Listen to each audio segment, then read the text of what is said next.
Ça marche. Alors aujourd'hui, nous allons voir ensemble comment filmer et monter une vidéo, que vous ayez un téléphone ou une caméra. C'est parti.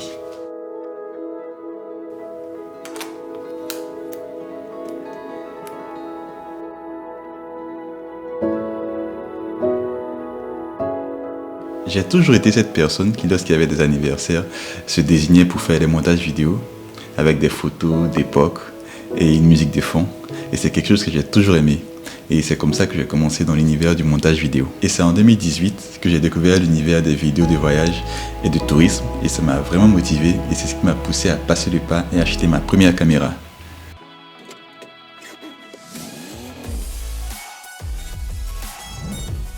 Du coup, pendant mes temps libres, je me suis mis à décortiquer sur le net tous les tutos sur comment réaliser des vidéos de qualité. Alors pourquoi je vous dis ça? Parce que je sais que ça peut être très perturbant lorsqu'on veut commencer à filmer ses premières vidéos. En général, on ne sait pas par où commencer et surtout quand on a un très petit budget.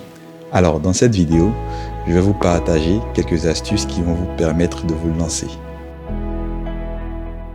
Alors cette vidéo sera divisée en deux grandes parties. Dans la première partie, nous aurons la phase tournage, dans laquelle je vais vous présenter tout le matériel que j'utilise, que ce soit mes objectifs, mes trépieds et tout ce que j'utilise comme dispositif pour capturer l'audio et également avoir un bon éclairage. Et dans la deuxième phase qui concerne le montage, je vous présenterai des logiciels que j'utilise, que vous ayez un téléphone ou un PC, et je vous partagerai le lien de librairie audio, images et vidéos que vous pourrez utiliser pour améliorer la qualité de votre vidéo finale. Ok, alors en termes de caméra, j'en ai deux. La première, c'est une Sony A6300, c'est la plus ancienne caméra que j'ai et je l'ai achetée en 2018. Elle m'a vraiment série, c'est avec elle que j'ai fait toutes mes photos de mariage, toutes mes photos et vidéos de voyage également. Et plus récemment, depuis un an, j'ai ce Sony A7R3 qui m'a coûté un peu plus de 2000 € et qui est de forcément meilleure qualité que celui-ci. En ce qui concerne les objectifs, j'en ai trois. Le premier, c'est un objectif standard de 16-50 mm. En général, c'est le genre d'objectif standard que vous achetez en même temps que votre caméra. Il me sert beaucoup parce que je l'utilise pour filmer en grand angle, ce que je n'arrive pas à faire avec mes deux autres objectifs. Ce sont des objectifs à zone fixe. Donc le premier, c'est un 35 mm et le deuxième, c'est un 85 mm. Mais la raison pour laquelle j'ai des objectifs fixes, c'est parce qu'ils sont meilleurs pour capturer la lumière. Contrairement aux objectifs standards qui sont vraiment pas bons du tout quand on est dans des endroits très peu lumineux. Très souvent, j'ai besoin d'avoir une troisième caméra ou un troisième angle et dans ces cas, j'utilise mon téléphone qui est un Samsung Galaxy S20. C'est celui que j'utilise en ce moment pour filmer cette vidéo. Alors pour ceux qui ont des iPhones, je vous recommande de télécharger l'application Filmic Pro. C'est une application qui permet de pouvoir exploiter le maximum des potentialités des caméras des iPhones. Et ce qu'il faut savoir, c'est que grâce à cette application, certains vidéastes ont réussi à réaliser des films uniquement avec des iPhones. En plus, vu le prix que ça coûte, je pense que c'est pas la peine d'acheter une nouvelle caméra si vous avez déjà un iPhone pour commencer à filmer vos premières vidéos. En termes de trépied, j'en ai trois. Donc un pour chaque caméra. Voilà. Et donc ce troisième, il est super utile. Je l'ai acheté il n'y a pas très longtemps sur Amazon pour 30 € par là. C'est que on a la possibilité de pouvoir incliner le téléphone et c'est super pratique pour prendre des vidéos de haut. Pour capturer l'audio, j'utilise un système de microphone de la marque Rode. Il est sans fil, comme vous pouvez le voir. Et j'ai un autre récepteur Wi-Fi qui est connecté sur la caméra.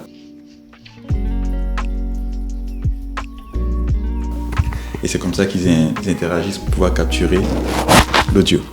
C'est vraiment très pratique parce qu'on peut le tenir comme un micro, le fixer sur soi, comme ça. Et il est aussi utilisable sur PC et téléphone. Par contre, il est un peu cher parce que sur Amazon, il doit coûter entre 200 et 250 €.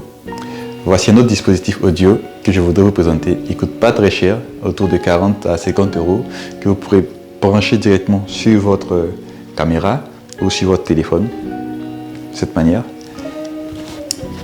Une fois qu'il est monté sur le téléphone ou sur la caméra, il se présente comme ça. Et la principale différence avec l'enregistreur audio Wi-Fi que je vous ai montré, c'est que pour celui-ci, vous devez maintenir une certaine distance pour être sûr que le son est toujours bien capturé par l'enregistreur audio. Je vous mettrai le lien de celui-ci également en description. S'il y a une chose que vous devez retenir de cette vidéo, c'est que pour avoir de belles images, il vous faut obligatoirement avoir une bonne lumière, que ce soit de la lumière naturelle ou de la lumière superficielle. Si vous devez utiliser la lumière naturelle, surtout évitez de filmer quand le soleil est au zénith, c'est-à-dire entre midi et 14 h. En général, moi je privilégie le début de matinée entre 8 et 10 h ou encore en fin de journée entre 17 h et 18 h. Et si vous filmez en intérieur, je vous invite à vous mettre en face d'une fenêtre parce que c'est le meilleur moyen pour pouvoir capturer la lumière de l'extérieur et d'avoir de bons plans de qualité.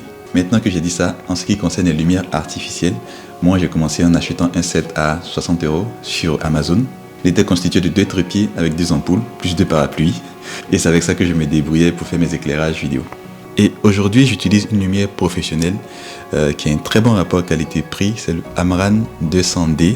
Et en plus de cela, j'utilise une softbox Dome Light qui est un diffuseur de lumière. Que vous pouvez voir juste là.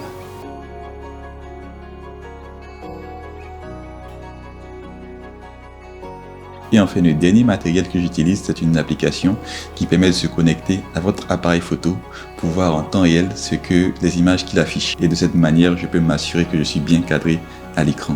L'application s'appelle Imagine Edge Mobile et est disponible sur Google et Apple Store.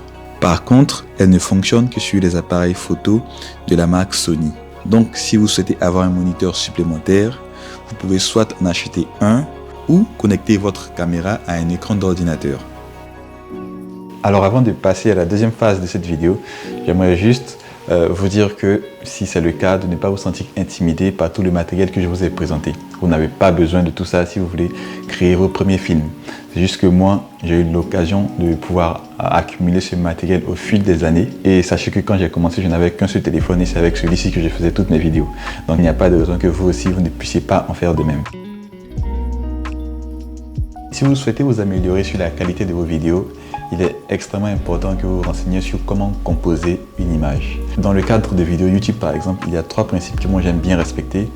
Le premier principe, c'est le cadrage. Et en ce qui concerne le cadrage, pour moi le plus important, c'est que le sujet soit au milieu de l'image et qu'il y ait également un espace entre le haut de sa tête et le sommet du cadre.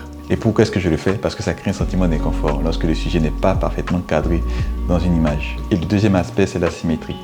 De manière plus simple, le sujet peut être par exemple bien centré au milieu de l'image, ou alors il peut y avoir des éléments de part et d'autre du sujet, mais qui sont à une même distance. Et enfin, le dernier élément, c'est la profondeur des champs, ou si vous voulez, la distance par rapport à l'arrière-plan. Plus la distance est grande, et mieux c'est parce que ça crée un certain détachement entre le sujet et l'arrière-plan. Et vous avez également ce petit flou qui est créé, qui permet d'apporter un peu plus de netteté au sujet qui est mis en valeur. Et dans le cas contraire, lorsqu'il n'y a pas d'espace entre l'arrière-plan et le sujet, on peut également avoir ce sentiment d'inconfort. Mais je tiens à le rappeler, ça reste toujours des éléments d'esthétique qui ne sont pas vitaux pour commencer vos premières vidéos. Mais c'est toujours bien de le savoir. Et pour ceux qui veulent aller plus loin, il est désormais possible, pour ceux qui veulent créer des arrière-plans très intéressants, d'utiliser l'intelligence artificielle. Le montage, c'est certainement la phase la moins fun pour beaucoup de personnes. Sauf que moi, je trouve cette phase vraiment très intéressante parce qu'elle vous permet d'apporter votre touche très personnelle à la vidéo. Vous pouvez rajouter des musiques que vous voulez, des vidéos de contexte et bien d'autres choses. Pour les systèmes d'exploitation Windows, le logiciel de montage vidéo le plus connu et le plus utilisé dans le monde, c'est Adobe Premiere Pro. Il fait partie de la suite Adobe avec des logiciels célèbres comme After Effects ou encore Photoshop. Ce qu'il faut savoir, c'est que ce logiciel est payant, mais si vous êtes étudiant, vous pouvez bénéficier de certaines réductions. Le deuxième logiciel que j'ai à vous recommander si vous êtes un utilisateur de Mac, c'est le logiciel Final Cut Pro. Il est aussi connu que Adobe Premiere Pro et c'est la référence pour le montage vidéo sur Mac.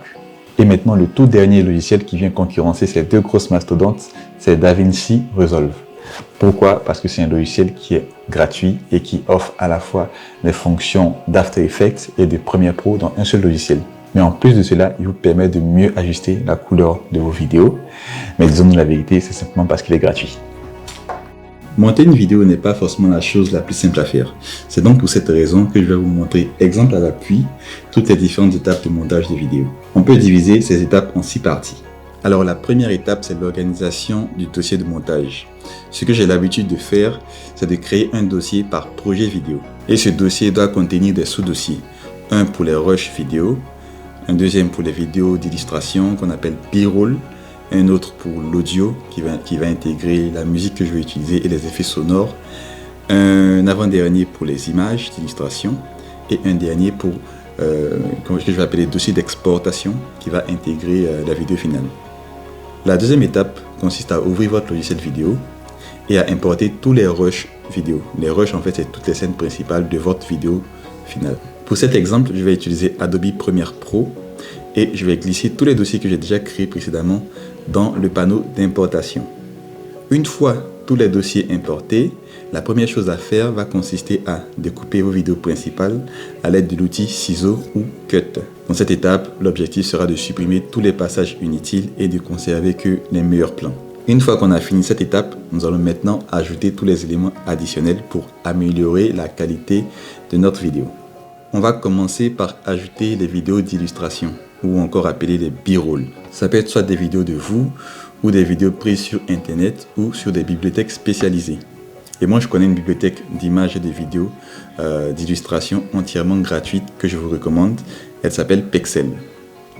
C'est très simple d'utilisation. Il suffit de se rendre sur le site Pexel, taper les mots-clés pour vos recherches. Ensuite je choisis la vidéo qui me convient et je la télécharge. Et enfin, je vais la glisser dans mon logiciel, dans mon dossier B-roll et l'ajouter dans le plan de montage. Alors maintenant qu'on a choisi l'image ou la vidéo d'illustration, il faut maintenant penser à ajouter l'audio. L'audio, ça peut être soit la musique de fond ou encore les effets sonores.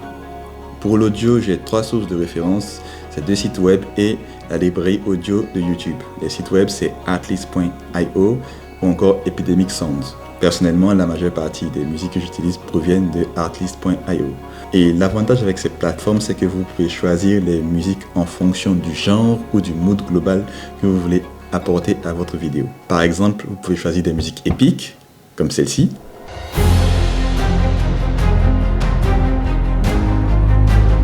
Ou des musiques avec un style plus business, comme celle-là. Une fois votre choix fait, il suffit de télécharger maintenant l'audio.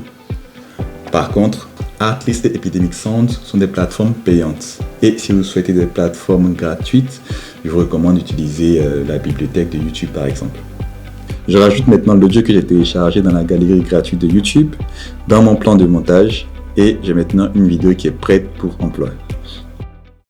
Alors si vous êtes intéressé par les grandes écoles, les fonds d'investissement ou simplement le secteur de l'immobilier, cette vidéo devrait vous plaire. Tout ce qui me reste à faire, c'est de l'exporter tout en choisissant un format qui me convient. Et je choisis comme chemin de destination de la vidéo finale le dossier export que j'ai créé précédemment. Voilà, je vous ai montré brièvement les bases du montage vidéo. Je reconnais que j'étais très rapide, mais vous trouverez énormément de tutos sur comment monter des vidéos sur Premiere Pro, DaVinci Resolve ou même CapCut sur YouTube par exemple. Et l'autre chose que j'ai oublié de mentionner, c'est que j'utilise 2 disques durs de 5 Tera chacun pour stocker toutes mes vidéos que j'enregistre parce que mes rushs vidéo sont très lourds et ne peuvent pas être stockés dans ma machine.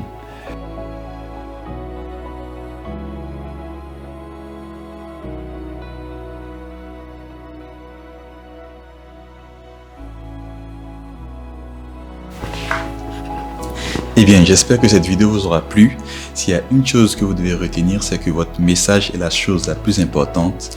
Peu importe la caméra que vous avez, que ce soit une caméra dernière génération ou votre téléphone, le plus important, appuyez sur le bouton enregistrer et commencez à diffuser votre message. Eh bien, c'est en pratiquant qu'on s'améliore. Alors, si tu as un projet en cœur, lance-toi dès maintenant et apprends au fur et à mesure que tu avances dans cette aventure. C'était Demel Didou.